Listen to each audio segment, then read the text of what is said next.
Good morning, good afternoon, good evening, ladies and Bonjour, gentlemen. bonjour à We are tous delighted et to welcome you bienvenue to the conversation today, à notre Stacey échange describes d'aujourd'hui as catalyzing strength and policy qui action est for healthy diets in the organisé Women's Project, ici better par le known as projet Cascade. Cascade.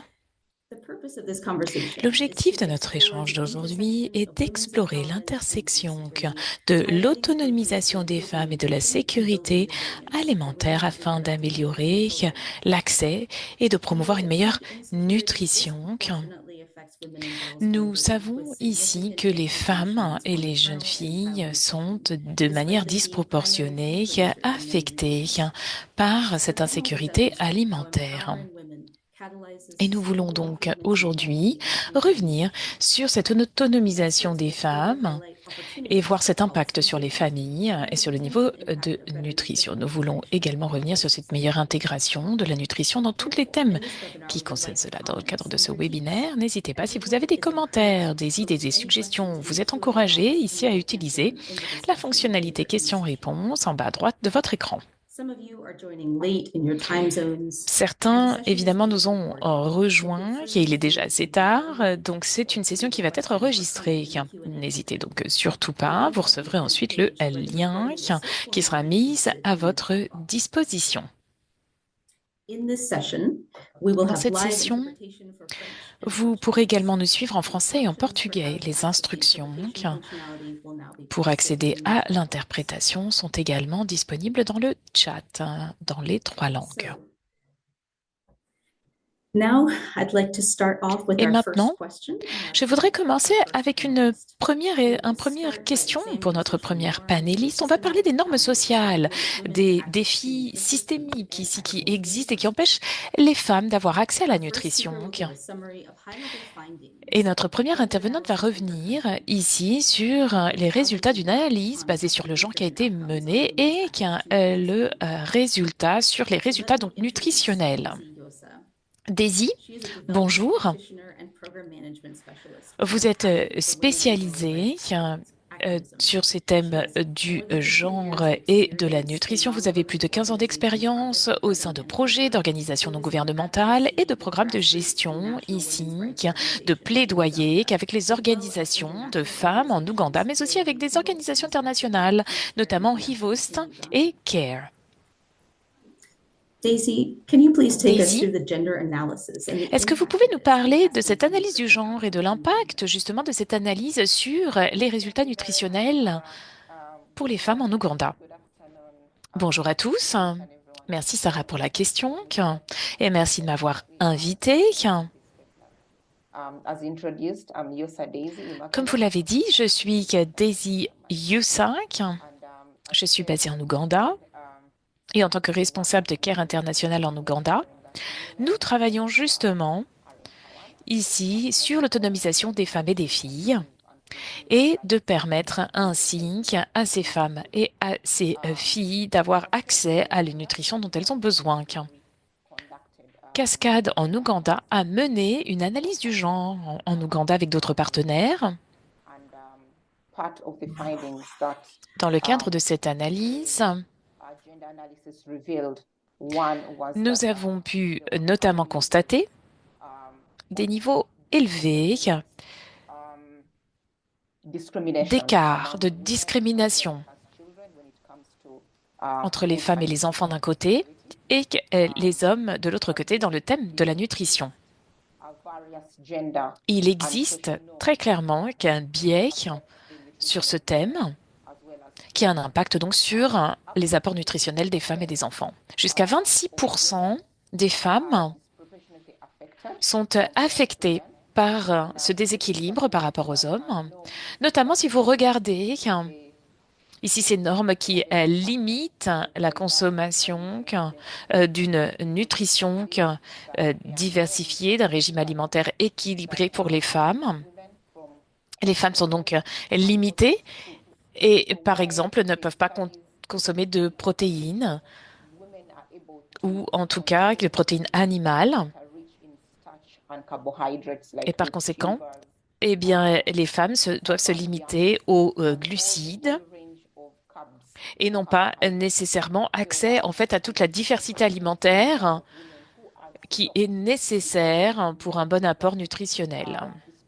Et ceci est lié aux normes qui viennent oppresser, qui n'autorisent pas ces femmes à consommer les œufs, le poisson, le poulet, alors que bien évidemment, ce sont des produits qui sont prévalents, notamment dans certaines régions. Nous avons mené cette étude. Deuxièmement, nous avons également établi que s'agissant du leadership, lorsque nous avons travaillé finalement avec les associations de femmes sur cette question de la nutrition, on voit que ces femmes sont très limitées s'agissant de se faire entendre, limitées par finalement la voix des hommes, alors que finalement les femmes devraient pouvoir s'exprimer sur ce thème puisque très souvent ce sont elles qui cuisinent. Et enfin, par rapport aux ressources clés qui sont nécessaires pour produire ces aliments, parce que socialement, les femmes sont en général celles qui doivent apporter la nourriture sur la table. Eh bien, là encore, on voit que ces femmes n'ont pas accès aux ressources nécessaires. Près de 80%, par exemple, des terres sont détenues que par des hommes. Et donc, par conséquent, ce sont les hommes qui décident que faire de ces terres. Donc, les femmes n'ont pas accès ici aux décisions en matière de semences, en matière de production et d'exploitation de ces terres, et que par conséquent, cela a un impact sur ce qui peut être consommé au sein d'un ménage, au sein d'un foyer.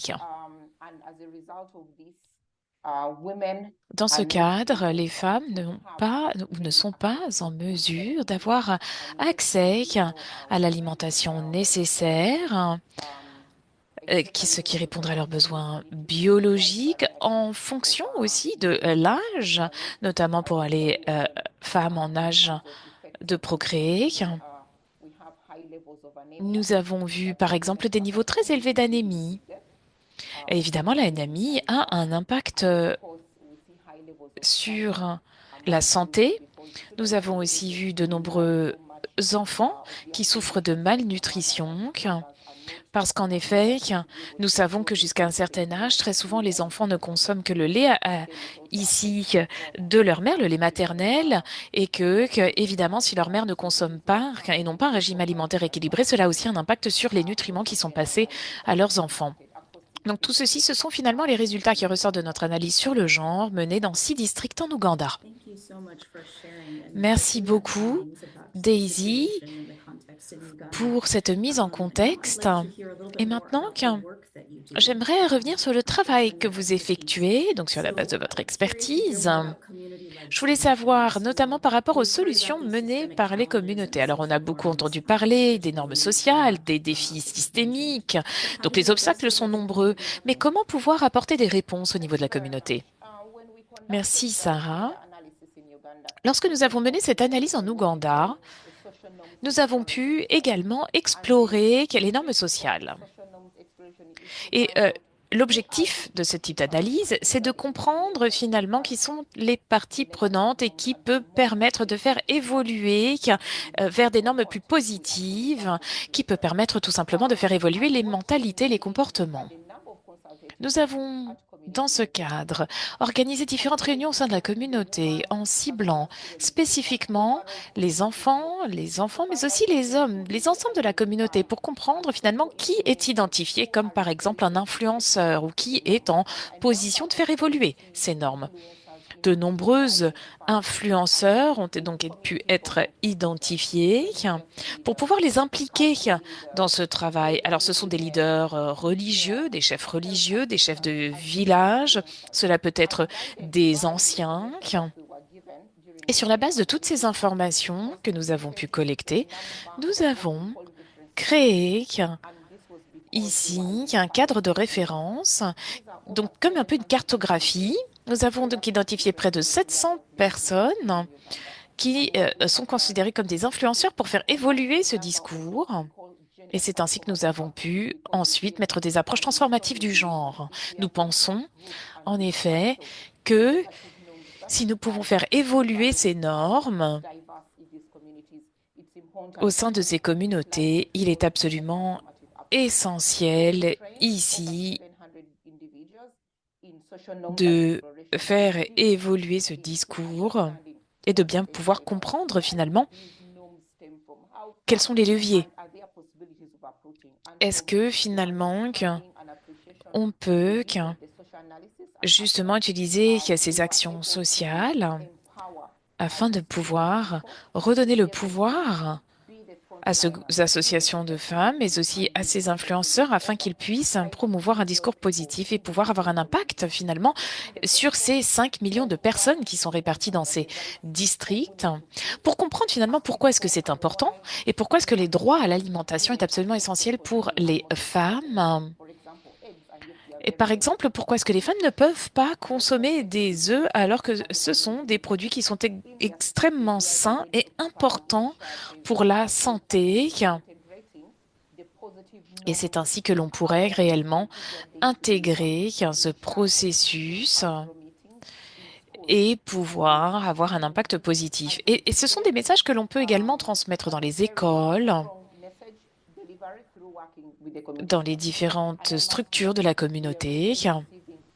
Et je dois vous dire que justement, on voit déjà des témoignages du changement, justement dans le cadre de cette réalisation que bien que ces normes au jour d'aujourd'hui peuvent être remises en question finalement, et bien que cela ait un impact positif. De même, il est important d'aller plus loin et d'aller au niveau de la politique, parce que ce qui est essentiel dans notre travail, et si nous voulons réellement obtenir un changement systémique, il s'agit d'influencer également les structures profondes au niveau du district, mais aussi au niveau national, c'est-à-dire ici avoir un impact sur les politiques. Je vous remercie. Merci beaucoup, Daisy. Je pense que c'est très intéressant de vous entendre et d'entendre finalement tout ce travail qui est peut-être mené et comment justement répondre à tout cela. Et maintenant, je voudrais passer la parole à l'intervenante suivante, que je vais d'abord présenter. Nous avons Ella Wamamara, et travaille dans le plaidoyer en matière d'égalité du genre et de sécurité alimentaire. C'est une avocate passionnée, une anthropologue sociale qui se dédie à la justice sociale et à l'autonomisation des femmes. Depuis plus de 20 ans, elle travaille ici sur le thème des systèmes alimentaires inclusifs. Alors, je pense qu'Ella est avec nous. Bonjour, Ella.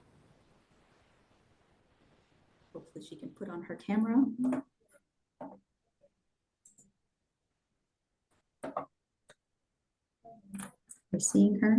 All right.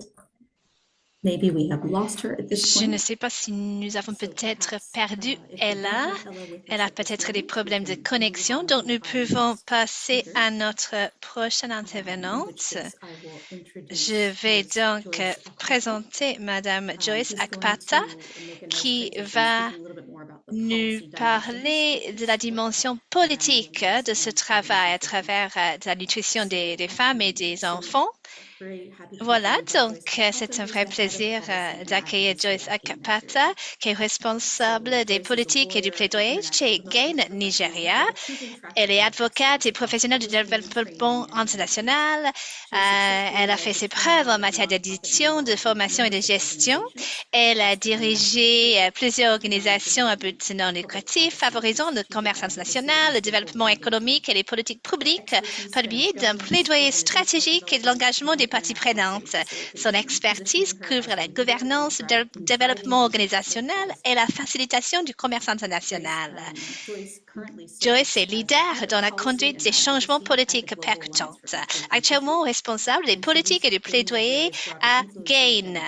Elle dirige le programme d'influence plus large de GAIN Nigeria avec des interventions dans les domaines de la nutrition, de la sécurité alimentaire et du développement économique, avec une coordination pour atteindre les objectifs généraux du projet des politiques. Elle travaille avec des acteurs du secteur privé et elle travaille également avec les systèmes alimentaires au Nigeria. Je vais poser des questions par rapport à votre engagement dans les domaines de politique et de plaidoyer. Donc, pouvez-nous parler de ce travail et les nécessités en ce qui concerne une nutrition optimale pour les femmes et le ménage? Merci, Sarah. C'est un vrai plaisir d'être ici parmi vous. Nous avons un vrai projet pour renforcer notre action pour des régimes sains et également pour la résilience. Nous sommes vraiment engagés dans le travail de plaidoyer dans ce domaine pour accélérer les actions qui visent des obstacles systémiques et également la promotion des politiques qui répondent aux besoins des différents groupes, surtout avec cette dimension genre. Il s'agit d'une collaboration multipartite au niveau national et sous-national. Un des impacts clés de notre travail est lié au fait que, basé sur ces interventions et sur nos initiatives, nous avons vu que ces stratégies qui répondent aux besoins du genre sont en train d'être intégrées dans les actions au niveau de l'État, donc au niveau national, pour la nutrition et également au niveau des gouvernements locaux. La priorité est donnée aux organisations menées par des femmes. Nous avons également observé au niveau sous-national des engagements en ce qui concerne un financement du soutien pour des programmes de nutrition qui ciblent des filles et des femmes enceintes et des entreprises également pour des femmes. L'idée est de vraiment augmenter la participation des femmes dans les domaines liés à la nutrition, comme l'agriculture, et l'inclusion financière également. Donc, il y a plusieurs actions qui ont été déjà mises en œuvre à travers du programme Cascade dans notre pays. Je vais souligner quelques domaines d'engagement avec lesquels nous avons travaillé. Donc, un domaine clé est notre conférence Les femmes et le pouvoir. Donc, nous avons participé avec des organisations de la société civile. Il s'agit d'interventions dirigées par des représentants de notre gouvernement. Il y a un engagement auprès des ministères, également des décideurs, des leaders communautaires de notre pays. Et cette conférence vise à vraiment faire entendre les voix fortes des femmes qui travaillent dans ce secteur en tant qu'agent de changement dans notre pays. L'idée est également de vraiment créer des engagements et des actions que nous pouvons mesurer. Il y a un appel à l'action lié à cet événement avec des cibles liées à l'autonomisation des femmes, l'inclusion des femmes dans la prise de décision, également des opportunités économiques pour optimiser les résultats nutritionnels. Il y a un focus sur les besoins en ce qui concerne les pratiques d'allaitement exclusif. Il y a des liens avec, par exemple, notre système de congé maternel pour les femmes qui travaillent. Pour nous, en tant que participants dans le programme Cascade, nous avons travaillé avec des plateformes pour vraiment faire un travail de plaidoyer pour des politiques sensibles aux besoins des femmes dans le domaine de la nutrition. Nous avons également des campagnes sur les réseaux sociaux alignées avec des thèmes mondiaux de la Journée mondiale de la femme. Donc, il s'agit, par exemple, des transformations nécessaires, les participations dans des différents réseaux à travers des influenceurs, par exemple, pour vraiment faire un travail de sensibilisation autour des différences entre les genres lorsqu'il s'agit de la domaine de la nutrition. Nous avons déjà vu comment nous pouvons utiliser de telles plateformes comme des catalystes d'action. Nous continuons à vraiment souligner les besoins d'avoir des politiques sensibles aux gens au long terme, des réformes, des structures qui vraiment respectent les droits des femmes dans les systèmes alimentaires. Nous avons beaucoup d'éléments probants maintenant que nous pouvons utiliser pour ce travail de plaidoyer, pour vraiment encourager une mise en œuvre des politiques sensibles au genre au niveau des communautés et également avec des femmes qui travaillent dans le secteur d'agriculture, comment améliorer les modes de vie de ces femmes qui sont vraiment cruciales dans notre système alimentaire, comment augmenter l'accès aux aliments forts en termes nutritionnels. Voilà, merci Joyce. Vous avez des exemples vraiment impressionnants du contexte nigérien. Juste pour élaborer un peu, est-ce que vous pouvez peut-être expliquer quelques lacunes qui existent toujours et vos recommandations? Oui, bien sûr. J'ai noté plusieurs domaines de progrès, mais nous avons, bien entendu, beaucoup de travail à faire. Il y a des écarts en ce qui concerne le financement. Nous devons absolument avoir une mise en œuvre de ces politiques focalisées sur le genre. Donc, il y a plusieurs actions qui restent à faire et cette idée d'augmenter, de renforcer nos efforts de plaidoyer est également très important. Comment vraiment souligner les questions clés pour les acteurs les plus pertinents? Nous avons également en ce moment un niveau très faible d'application des politiques existantes. Il y a des politiques en théorie, mais ces politiques ne sont pas toujours appliquées. Donc, comment renforcer la mise en œuvre? Comment avoir des cadres de responsabilisation plus forts? Voilà un domaine clé pour nous. Comment est-ce que nous pouvons soutenir les parties prenantes pertinentes dans notre gouvernement, mais également dans les communautés avec lesquelles nous pouvons travailler pour renforcer cette mise en œuvre?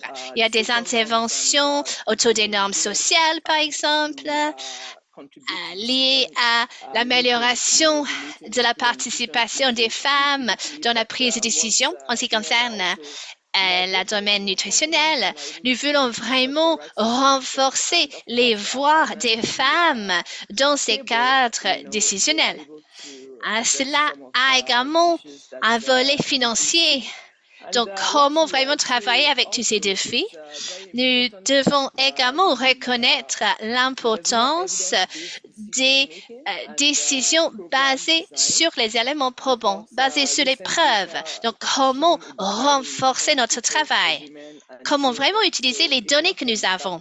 Nous avons des chiffres récemment publiés qui suggèrent que les niveaux d'alimentation saine diminue. Donc, comment utiliser les preuves que nous avons pour renforcer notre travail de plaidoyer? Comment également continuer notre analyse des inégalités. Nous devons continuer ce travail de plaidoyer pour vraiment garantir la mise en œuvre de ces politiques alimentaires et pour également travailler avec ces défis financiers. Il y a vraiment voilà, des défis que nous devons intégrer dans notre travail. Merci, Joyce. Il y a, bien entendu, des défis qui continuent à être présents, mais également des solutions possibles, n'est-ce pas? Merci d'avoir partagé toutes ces idées. Je vais maintenant passer à la partie discussion des panélistes. Je vais juste vous rappeler qui est là. Donc, nous avons Ella également, Ella Wamamara parmi nous. Est-ce que vous êtes là, Ella? Able to join. Wonderful. Super. Voilà. Good. So let me introduce our Bienvenue, Ella. Donc, je vais maintenant présenter nos panélistes. Donc, Ella Wamamara est une voix de premier plan dans le plaidoyer pour l'égalité des genres et la sécurité alimentaire au Bénin. Avocate passionnée et socio-anthropologue, elle se consacre à la justice sociale, à l'autonomisation des femmes. Elle œuvre depuis plus de 20 ans à la construction des systèmes alimentaires plus inclusifs, où chaque femme a accès aux ressources, au marché, aux politiques et processus décisionnels qui façonnent l'avenir de la nutrition. Une question, Ella. Dans le cadre de votre vaste travail auprès des communautés qui militent en faveur des systèmes alimentaires plus inclusifs, quelles approches voyez-vous fonctionner pour répondre aux contraintes des femmes et des filles en matière de la nutrition des ménages? Merci, Ella. Ella, vous êtes en sourdine.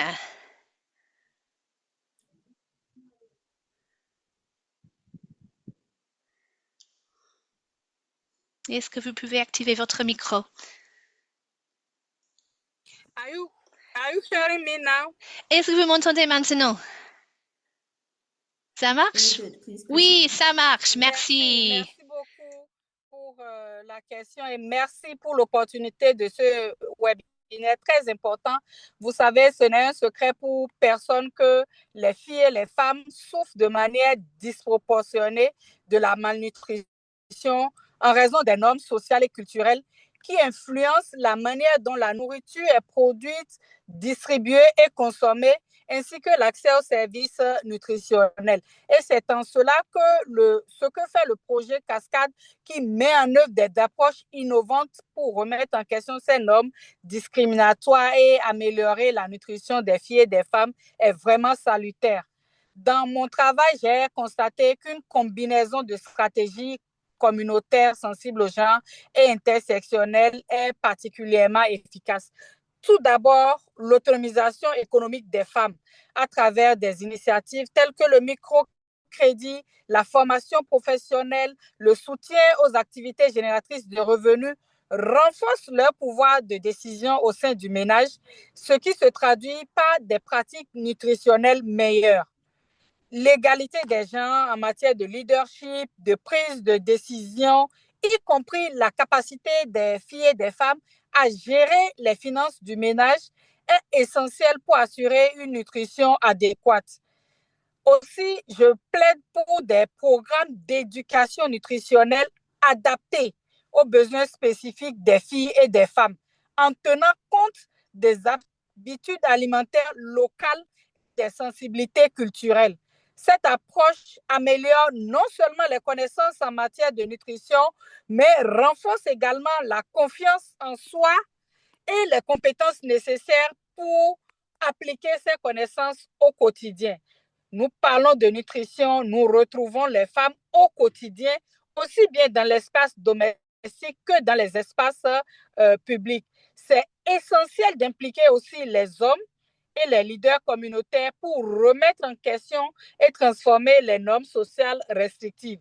Et cela s'aligne parfaitement avec le projet Cascade qui travaille avec les hommes non seulement pour les avoir comme participants, mais surtout comme alliés et modèles de changement contre l'accès limité des femmes aux ressources, contre les dynamiques de pouvoir inégales et contre la violence basée sur le genre. En favorisant un dialogue inclusif sur la nutrition familiale et les rôles de genre, nous créons un environnement qui favorise la voix des femmes et qui permet un changement durable. Enfin, l'autre piste, c'est l'intégration des initiatives dans des cadres de politique plus larges, appuyés par les systèmes rigoureux de suivi et d'évaluation qui garantissent la durabilité et l'extension de nos interventions, tout comme les interventions du projet Cascade.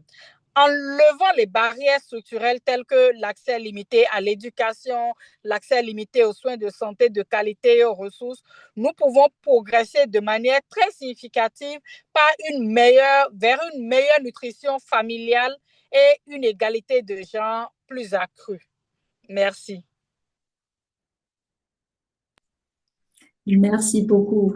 Thank you very much. Merci beaucoup, Ella. C'est vraiment super. Merci.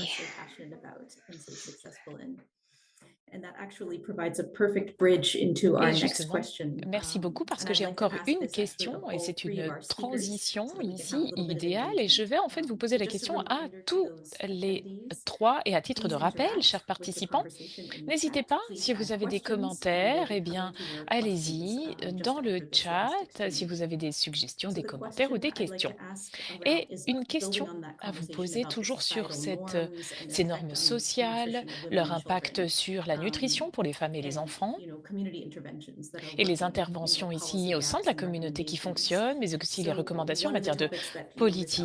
raised was Un about des thèmes engaging ici men. mentionnés par So let Ella me ask est justement specifically about d'impliquer les hommes. within Cascade, the Et je engaging voulais men vous demander, dans approach, le cadre de in which we work with men Cascade, to shift ici, beliefs, ce behaviors, and practices at travail avec household level and les community hommes level in a support of été women and family mené pour nutrition and justement ending faire gender-based violence. évoluer So, ici for each of the ce panelists, let me discours. start Et with pour chaque Daisy and then panéliste, je vais go on commencer to par Daisy, Ella and then to Joyce. ensuite Ella et Joyce. I'd like to ask, Je can you voudrais vous tell us demander à about toutes your les work trois, partnering with male est-ce que vous pouvez allies peut-être nous and donner other des power exemples de holders to votre address social travail cultural avec les barriers that hommes limit en women's tant decision-making power qu'alliés and afin de resource control, which are pouvoir necessary répondre à for ces taking thoughtful barrières nutrition for culturelles women et and their households? sociales qui So limitent les first, femmes over dans to le you, cadre de Daisy. la prise de décision et du contrôle des ressources? Merci Sarah. Tout d'abord, il faut reconnaître que dans la plupart de nos sociétés, la façon dont finalement les rôles donnent ici beaucoup de pouvoir aux hommes et aux garçons, le pouvoir de décision. Très souvent, ils ont l'influence et ils sont dans des sphères d'influence et malheureusement les femmes n'y ont pas accès. Et nous reconnaissons ici que c'est absolument essentiel en matière de confiance, confiance en soi, confiance dans ses décisions. Et en tant que projet, nous reconnaissons également que les hommes, par conséquent, eh bien, sont également eh bien, ceux qui conservent ce contrôle. Donc, c'est pour cela qu'il est absolument essentiel de pouvoir intégrer les hommes, les garçons, en ayant par exemple des alliés au sein des écoles, avoir ces conversations, ce qui est juste et ce qui n'est pas juste, en donnant des exemples pratiques, en parlant de leur mère ou de leur sœur, prenant ici des exemples du quotidien. Et c'est important d'avoir un peu ces champions ici, de pouvoir s'appuyer sur ces garçons dans les écoles. Et ça a été vraiment une de nos stratégies que nous avons utilisées en Ouganda et qui fonctionne. C'est absolument essentiel pour faire évoluer ces normes finalement le plus tôt possible. Parce qu'évidemment, dès qu'on devient adulte, c'est plus difficile de changer. Nous savons très bien ici, comme nous disons, comme on le dit souvent en Ouganda, on ne peut pas ici eh bien, qu'à faire pencher un arbre, sinon il va le casser, et qu'eh bien, justement, il faut que les hommes deviennent nos alliés dans cette transformation, dans cette évolution des normes sociales. Nous savons également que les leaders, que les chefs religieux, culturels, sont aussi importants. Et ce sont très souvent des hommes, évidemment. Donc il faut bien évidemment qu'à peu près 50% de nos influenceurs, de nos pionniers dans cette évolution sont des hommes. Parce que nous avons établi que les hommes également, ici, peuvent s'adresser aux autres hommes de manière plus autoritaire et aussi être finalement plus entendus que les femmes. Et finalement, les autres hommes vont se dire, eh bien, écoutez, si mon voisin ou si le chef religieux de mon village ici agit de cette façon ou pense de cette façon, eh bien, peut-être que cela pourra avoir également un impact positif pour les femmes. Donc, ce sont finalement ces éléments que nous sommes en train de faire au niveau de la communauté, donc l'implication de ces hommes et de ces garçons dans les écoles. Et au niveau de la politique aussi, c'est important. Il faut aussi qu'au niveau politique, cela soit reflété et que l'on puisse s'appuyer donc sur ces exemples. Ça, pour nous, c'est absolument essentiel. Donc, différentes approches, comme vous l'aurez compris. Mais si nous souhaitons remettre en question ces normes, faire évoluer les mentalités, il faut absolument impliquer les hommes. C'est ainsi que nous pourrons justement eh bien, montrer que ce sont les bons exemples. Et c'est l'approche ici qui permet d'obtenir des meilleurs résultats au sein des communautés. Donc c'est ainsi que nous travaillons avec les hommes en tant qu'influenceurs et afin qu'ils puissent finalement réaliser pourquoi est-ce que nous avons besoin de cette évolution, pour qu'ils puissent, de même comme Joyce l'a dit, eh bien, c'est très bien d'avoir un cadre juridique, mais aussi il faut que ce soit mis en œuvre. Il faut aussi que sur le terrain, les choses soient mises en œuvre. Et c'est pour cela que les hommes doivent absolument faire partie de la stratégie, de la solution. Et ça, je le répéterai encore et encore.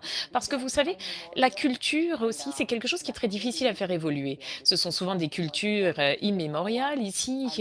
Et que par conséquent, il faut reconnaître que pour faire ici, eh bien, évoluer les choses, il faut que les messages soient clairs. Nous voulons un partage ici des rôles, de l'espace, surtout pour la nutrition.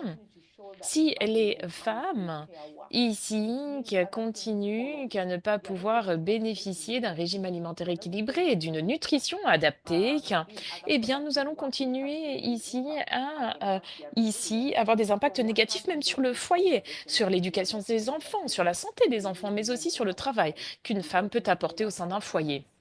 Donc ici, nous avons besoin d'hommes en tant qu'alliés. Nous pouvons partager cet espace. L'espace est assez grand. Nous n'avons pas besoin d'opposants, mais plutôt d'alliés. C'est ce qu'il nous faut. Je vous remercie. Merci beaucoup, Daisy, et pour ces exemples finalement, et pourquoi est-ce que c'est important d'impliquer les hommes pour renforcer ici ce travail et aussi impliquer les garçons. Vous avez parlé également des garçons à l'école, donc c'est absolument essentiel. Et maintenant, je voudrais passer la parole à Ella. Est-ce que vous souhaitez, vous également, peut-être nous donner des exemples? Merci à Daisy. En addition, il faut reconnaître que dans le secteur privé, nous reconnaissons que les barrières socioculturelles qui limitent le pouvoir de décision et le contrôle des ressources par les femmes nécessitent un engagement intentionnel des alliés masculins et d'autres parties prenantes influentes. Et une approche particulièrement efficace consiste à intégrer des stratégies transformatrices en matière de genre dans les politiques des entreprises et dans les chaînes d'approvisionnement.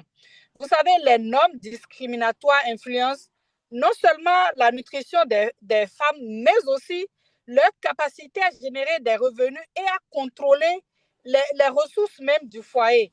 Et le projet Cascade reconnaît que l'égalité des femmes en matière de prise de décision, y compris sur le plan financier, est très, très importante pour assurer une meilleure nutrition au sein des foyers. Par exemple, nous collaborons ici avec des entreprises pour développer des politiques de travail favorisant l'égalité de genre. Et ces politiques incluent des formations en leadership pour les femmes, des programmes de sensibilisation pour les hommes, afin qu'ils deviennent des alliés actifs. Pas des opposants, mais des alliés actifs. Nous travaillons non pas à renforcer le confort patriarcal des hommes, mais à les amener comme alliés. Et ces initiatives encouragent les collègues, les managers masculins à plaider en faveur de l'inclusion financière des femmes, de l'accès des femmes aux ressources, du renforcement du pouvoir de décision des femmes, aussi bien dans le milieu professionnel, mais aussi et surtout dans le milieu familial. Et j'ai facilité plusieurs sessions de formation sur la masculinité positive parce que nous avons constaté que le changement des mentalités masculines est essentiel pour un véritable progrès. Et tout comme le fait le projet Cascade qui travaille avec les hommes, nous travaillons à rendre les hommes des modèles pour remettre en cause les normes toxiques de genre, les normes restrictives, telles que la pauvreté en temps sur les femmes, les dynamiques de pouvoir limitantes. Et je milite vraiment pour cette synergie. Je me rappelle que lors d'une consultation récente, on a observé un changement significatif. Les hommes eux-mêmes ont commencé à soutenir leurs épouses. Ils leur rappellent même les heures de leur réunion, les encouragent à investir davantage, leur donnent plus de liberté pour leurs activités génératrices de revenus. Et ce changement a permis aux femmes de s'épanouir pleinement et d'investir activement dans le développement économique et social.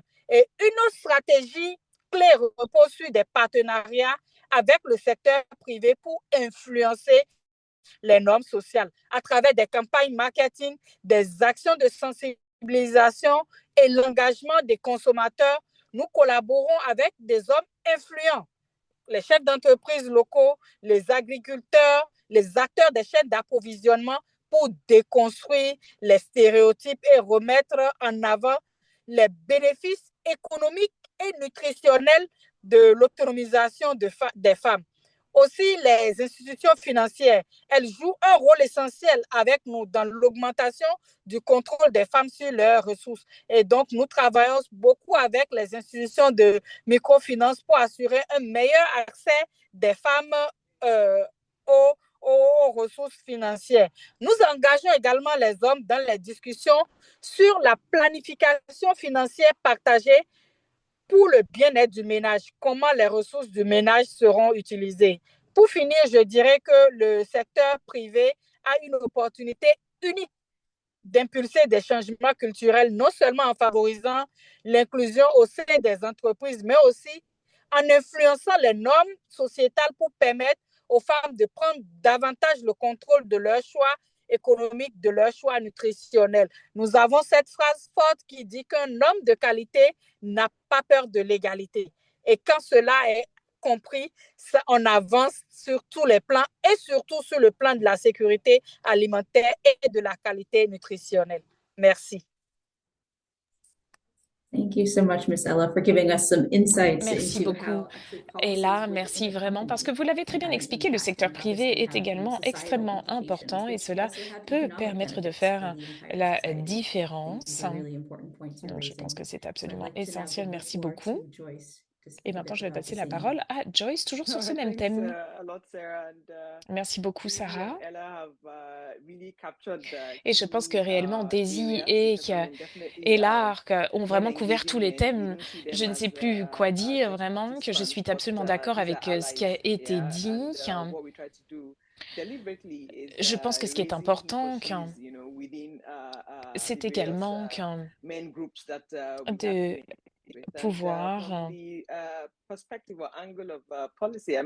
revenir sur ces éléments qui sont des éléments importants. Et nous l'avons dit tout à l'heure, il s'agit aussi de ce cadre juridique qui doit évoluer, et je pense que ceci a été dit. Il est absolument important qu'il faut montrer aux hommes que l'égalité du genre n'est pas juste une question qui s'adresse aux femmes. Les partenaires ici doivent être des hommes, doivent être des alliés, et comme ici cela a très bien été dit, il s'agit de renforcer également que les capacités des femmes, mais aussi expliquer aux hommes comment est-ce que les choses peuvent évoluer et changer. Et je pense que très clairement qu'ici, il nous faut impliquer l'ensemble de la société. Ce n'est pas juste une question pour les femmes. Il est important de vouloir ici bien comprendre les questions. Et puis aussi, il s'agit d'encourager les hommes à reconnaître que les femmes peuvent avoir évidemment un rôle à jouer, un rôle à responsabilité, que ce soit dans le secteur privé, mais aussi dans le secteur gouvernemental.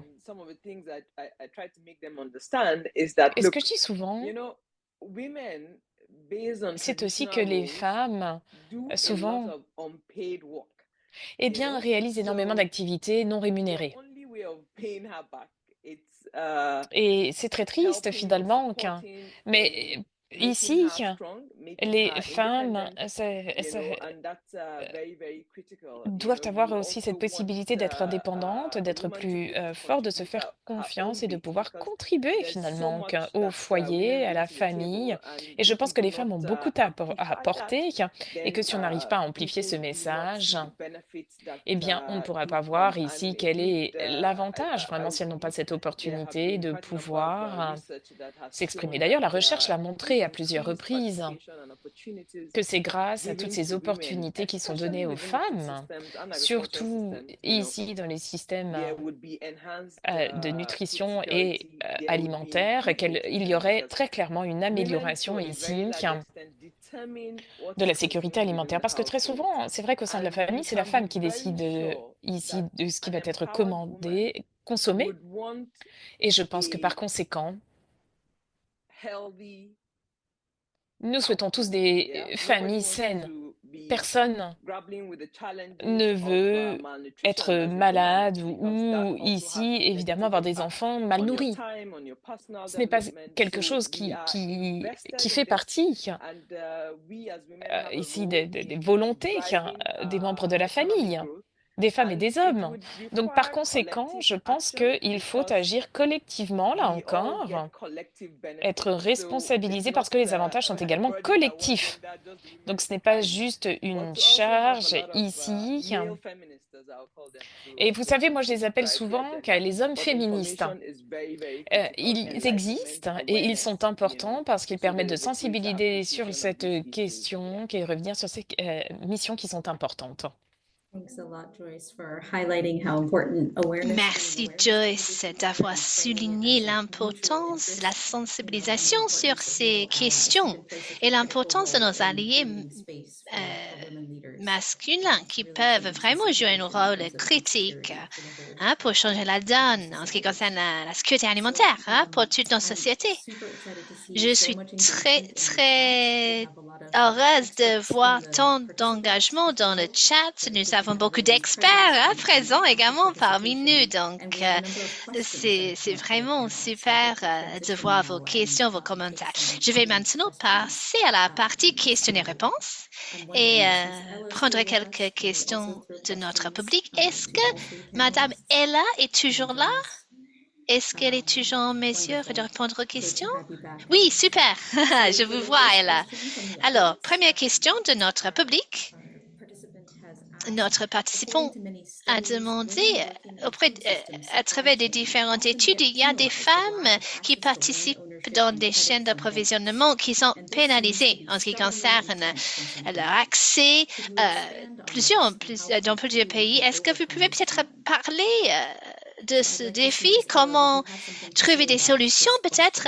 Est-ce que Madame Ella, vous avez peut-être quelques idées en ce qui concerne les femmes qui travaillent dans les systèmes alimentaires, les chaînes d'approvisionnement et cette pénalisation en ce qui concerne leur manque d'accès, par exemple, au financement, au crédit? Merci pour cette question. Comme je l'expliquais, il est vraiment important de travailler pour l'accès des femmes aux ressources. Et c'est pour cela que dans notre travail, nous collaborons beaucoup, aussi bien avec les institutions financières, avec les entreprises qu'avec les coopératives de production agricole pour renforcer le pouvoir collectif des femmes et pour renforcer leur capacité de décision. Comme le disait notre constat, lorsqu'une femme est épanouie, la première marque, c'est la qualité des repas à la maison. Même simplement, lorsqu'une femme est joyeuse, elle fait de très bons repas ce jour-là. Donc, nous travaillons avec ces différents acteurs, ces différents maillons pour renforcer non seulement le leadership de ces femmes, leur capacité et leur autonomie, mais aussi et surtout pour déconstruire les leviers de blocage de l'autonomisation des femmes. Et ces leviers se trouvent entre les mains des hommes.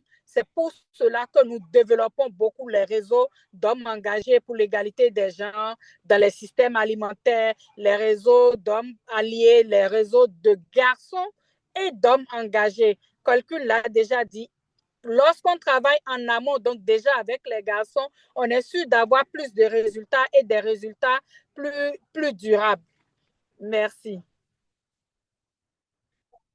Thank you so much, Miss Ella. And thank you Merci, Ella. Merci d'avoir également renforcé ce lien avec les ménages, notre alimentation saine, notre consommation de la bonne nourriture pour la nutrition. Deuxième question. j'aimerais savoir un peu plus par rapport à... J'essaie d'expliquer la question, excusez-moi. Des initiatives ont eu des succès au niveau local, mais ça dépend très fréquemment des donateurs, des bailleurs de fonds. Quel est vraiment le facteur qui peut changer la donne en ce qui concerne l'élargissement de ces modèles? Comment vraiment créer des modèles durables?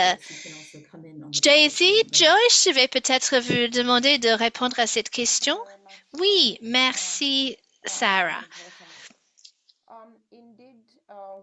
En ce qui concerne donc ces systèmes alimentaires et les différents domaines intégrés, nous devons essayer de vraiment identifier tous les obstacles. Le genre constitue un de ces obstacles que nous pouvons identifier, des systèmes, des structures qui sont vraiment enracinés dans plusieurs cadres.